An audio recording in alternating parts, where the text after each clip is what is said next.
Halo semuanya, Assalamualaikum warahmatullahi wabarakatuh. Perkenalkan, nama saya Indira Galusomo Putri. Saya dari Program Studi Komunikasi Sekolah Vokasi Institut Pertanian Bogor. Di sini saya ingin mewawancarai satu WNA dan satu WNI mengenai 4 fase gegar budaya.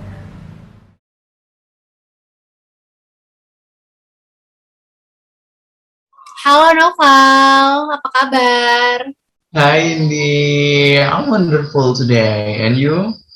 I'm good. Oh wow. Lagi sibuk apa nih sekarang?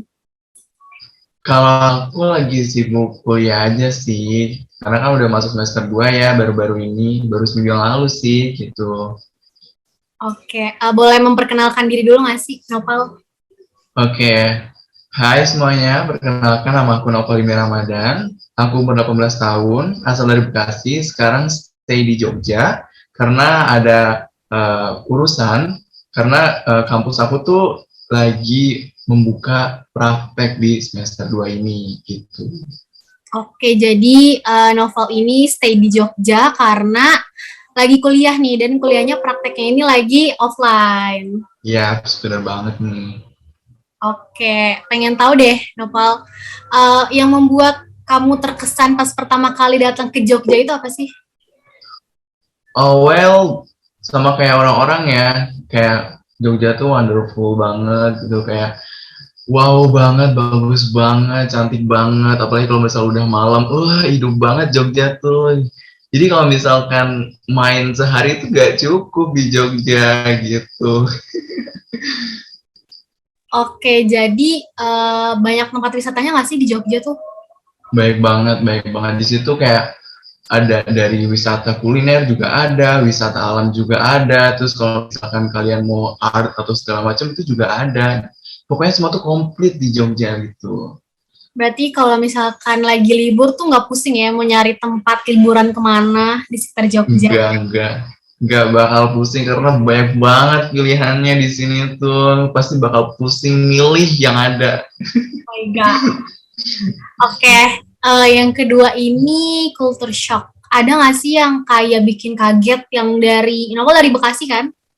Ya, Dari Bekasi pindah ke Jogja, terus kayak apa sih yang bikin kayak, kok ternyata di Jogja kayak gini ya, gitu nggak kayak di Bekasi ya, kayak gitu. Apa sih? oke, dari sisi positifnya dulu kali ya. Kalau dari sisi positifnya tuh, culture shock yang aku alami selama di Jogja, pertama, kalau di Bekasi itu kan panas banget ya. Kalau di sini ya rada berkurang gitu loh panasnya. Yang kedua tuh, di sini, itu tuh FYI, orang-orangnya kalau misal di jalan tuh bener-bener slow banget gitu loh. Mereka tuh nggak ada yang kebut-kebutan gitu. Jadi apa ya, kalau misalkan lampu merah juga tuh mereka tuh nggak yang langsung klakson gitu. Jadi kayak bener-bener apa ya, tertib banget di sini tuh. Terus kalau misal dari segi negatifnya mungkin dari aku sendiri ya, kayak tentunya pasti homesick gitu kan. Jadi pertama, eh, setiap apa ya, waktu aku pertama kali kesini tuh pasti kayak aduh mau makan apa gitu, aduh gimana nih mau ngerawat diri sendiri tuh susah banget gitu kan. Terus juga dari segi keuangan juga ngaturnya tuh susah banget, kadang kayak udah ngambil nih udah ngambil duit segini terus tiba-tiba di dompet tinggal segini, kayak kok bisa gitu, kayak banyak banget gitu keluarannya. Gitu sih paling apa culture shock yang aku alami gitu. Tapi kalau misalkan dari kayak di Jogja sendiri tuh ada nggak sih yang kayak bener-bener kayak kaget, misalkan kayak dari segi makanan gitu, atau dari Ada. Kalau dari segi makanan tuh biasa kan kalau kita suku Jawa Barat itu kan, Jawa Barat Jakarta gitu kan, supaya kan pedes-pedes gitu. Kalau di situ manis semua.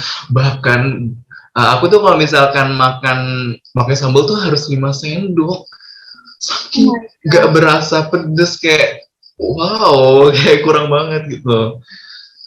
Jadi kayak emang kebanyakan makanan manis, bener gak sih di sana? Bener manis semua. Pedes tuh jarang gitu. Oke, lanjut ya ke pertanyaan selanjutnya. Oke. Okay. Pertanyaan selanjutnya itu gimana sih cara kamu menyesuaikan diri nih dari yang di Bekasi terus pindah ke Jogja tuh, gimana cara menyesuaikan dirinya? Paling kalau misalkan dari segi cuaca ya, kayak karena di sini bisa lumayan dingin, kan aku kan tinggalnya itu kan di Sleman gitu kan, bukan di kota, jadi lumayan dingin. Jadi kalau misalnya mau keluar, aku tuh pakai double gitu, dobelan gitu. Dan kalau misalkan dari segi homesick, mungkin makan teratur, terus juga obat yang harus disediain tuh apa aja gitu ya. Terus juga dari segi apa ya, pengeluaran gitu, mungkin kayak bisa lebih irit lagi, kayak kalau mau keluar oke, tapi jangan sering-sering gitu. Kalau misalnya nongkrong juga nggak perlu yang harus wow banget sih kalau kata aku gitu. Dan apa ya, kalau dari segi makanannya mungkin ya kita nyetok sambal sendiri aja kali ya gitu. Oke, karena di sana dingin, jadi kayak lebih baik kamu tuh pakai yang jaket yang tebel-tebel gitu ya. Ya, ya. Tapi Terus, nggak dingin banget sih. Tapi kalau misal pagi tuh hawa dinginnya tuh ada gitu. oke, masih sejuk gitu ya udaranya, nggak kayak misalkan Ya, di Bekasi sejuk. kan udah kayak macet gitu. Tapi kan di Jogja macet gak sih? Kalau di Jogja macet tuh mungkin karena lampu merah ya. Kebanyakan di Jogja tuh lampu merah itu banyak banget gitu. Kayak setiap persimpangan, apalagi di kota itu pasti ada aja lampu merah. Jadi kadang yang bikin gondok tuh itu. Ya, jadi lumayan banyak ya cara apa untuk menyesuaikan diri dari di Bekasi terus ke Jogja gitu. Cukup cukup banyak lah untuk menyesuaikan dirinya ya. Ya, benar banget. Oke, untuk pertanyaan selanjutnya nih, apa sih kebiasaan-kebiasaan baru kayak hasil dari kamu menyesuaikan kan kamu tadinya kayak yang masih kaget ya, terus kayak belajar menyesuaikan, terus kayak hal-hal baru apa sih yang terbiasa dilakuin selama Jogja, padahal tadinya pas di Bekasi tuh kayak belum pernah gitu, belum pernah ngelakuin atau jarang melakukan itu, tapi karena pindah ke Jogja tuh kayak, oh ya udah dia menyesuaikan diri, jadi sering kayak gini gitu, atau kayak lebih kayak oh yaudah deh sukain makan manis aja karena emang di sini kebanyakan makanan manis jadi kayak udah suka aja gitu yang padahal tadinya nggak suka. Ya, benar banget sih, salah satunya itu kalau misalkan nyesuaiin diri ya gimana gitu kan, karena kan di sini kebanyakan manis gitu kan makanannya. Jadi kayak kita mau nggak mau ya kita makan aja gitu. Dan kalau misalkan kebiasaan baru yang lain, mungkin orang-orang sini tuh kebiasaannya tuh salah satunya ya bangun pagi gitu. Bangun pagi dan tidur awal. Jadi kalau misalkan aku di sini juga kadang tidurnya lebih awal atau bangunnya lebih pagi gitu. Gitu sih paling. Oke, jadi cukup merubah kebiasaan juga ya. Ya, bener banget. Karena biasanya di Bekasi kan kita tidur mulu ya. Ya bener. Jadi di Jogja ini lebih produktif ya. Iya, iya benar. Karena kan kita ngekos kan, ngurus semuanya sendiri gitu. Oke deh, makasih banyak ya Noval. Ya, sama-sama ini. Pembahasan malam ini cukup berkesan dan menginspirasi sih pastinya dan menambah wawasan aku juga nih Noval. Ya, sama-sama. Oke, sukses terus ya Noval. See Oke, you. thank you. Kamu juga. Dah, see you.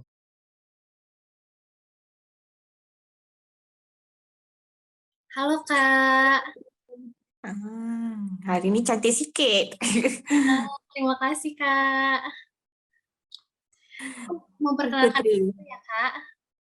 Ya, Perkenalkan, nama aku Indira Galusomo Putri. Aku dari Program Studi Komunikasi Sekolah Vokasi Institut Pertanian Bogor. Kakak boleh memperkenalkan diri dulu Kak? boleh. Nama saya Khawla binti Zakaria. Saya pelajar daripada Malaysia dan sekarang sedang belajar di Hungary, Budapest, di program Environmental Science for Master. Yes. Baik, terima kasih banyak Kak atas perkenalan dirinya. Berarti kesibukannya saat ini sedang melanjutkan kuliah ya Kak? Iya, agak sibuk ke belakang ini. Oh iya, baik. Kalau boleh tahu Kakak ini sudah berapa lama Kak tinggal di Hungaria? Kalau sekarang dah hampir 7 bulan, ya. Oh, 7 bulan. Berarti tahun 2021 ya Kak? Sejak Iya, daripada tahun 2021. Oke, baik. Aku mau nanya Kak, kalau saat Kakak pertama kali datang ke Hungaria, apa sih yang membuat Kakak happy? Yang membuat saya happy. Kebersihan, masa saya first time datang, semua bersih, tak ada sampah dekat jalan raya dia. Susah sangat jumpa sampah. So bagi saya macam kebersihan tu buat saya macam gembira lah, macam best lah kita nak jalan-jalan kiranya. Oke, berarti di sana sangat bersih ya Kak, jarang ada sampah yang berserakan di jalan. Ya, masa tu.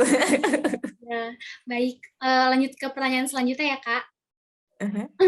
Ketika pertama kali ke Hungaria, apa sih yang membuat Kakak terkejut seperti culture shock yang Kakak alami itu apa sih Kak? Culture shock yang saya alami yang paling shocking is that dekat sini kalau kita membeli belah, dia tak bagi kita plastic bag.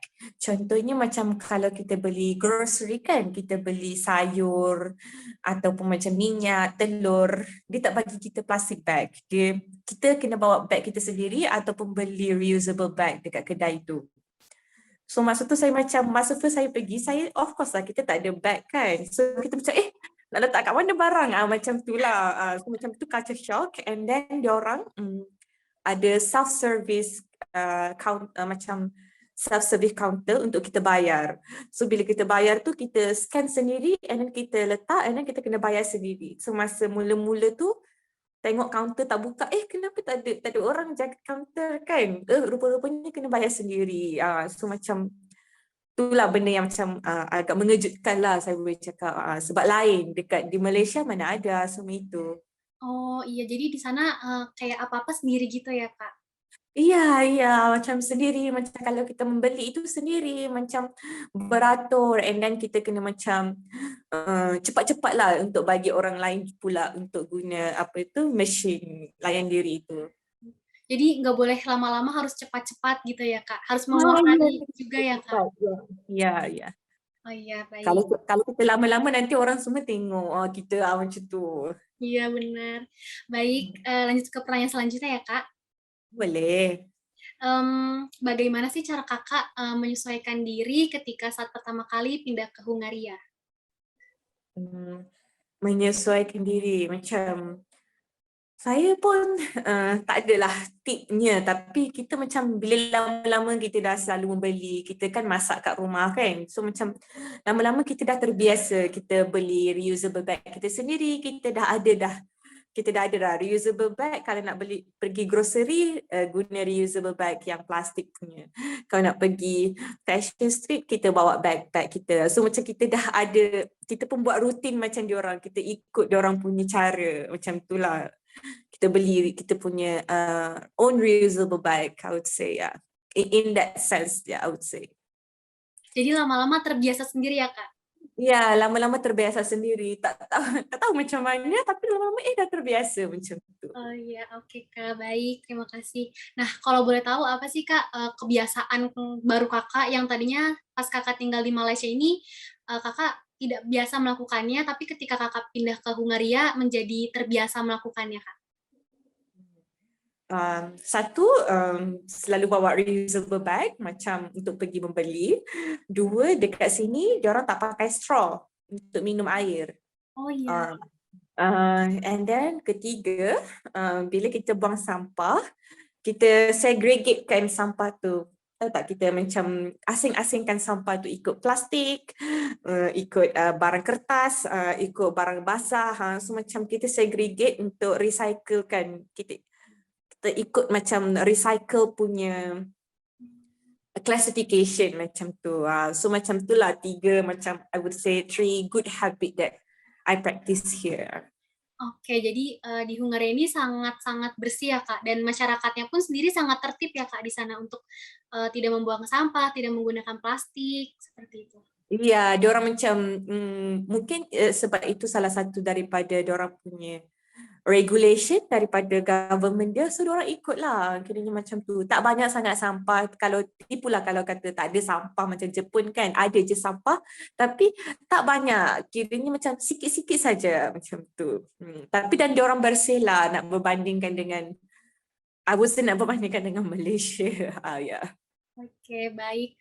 Sebelumnya terima kasih banyak Kak Kaula atas waktunya saat ini, sudah bersedia untuk saya interview. Saya mengucapkan terima kasih banyak karena sudah membantu tugas saya, Kak.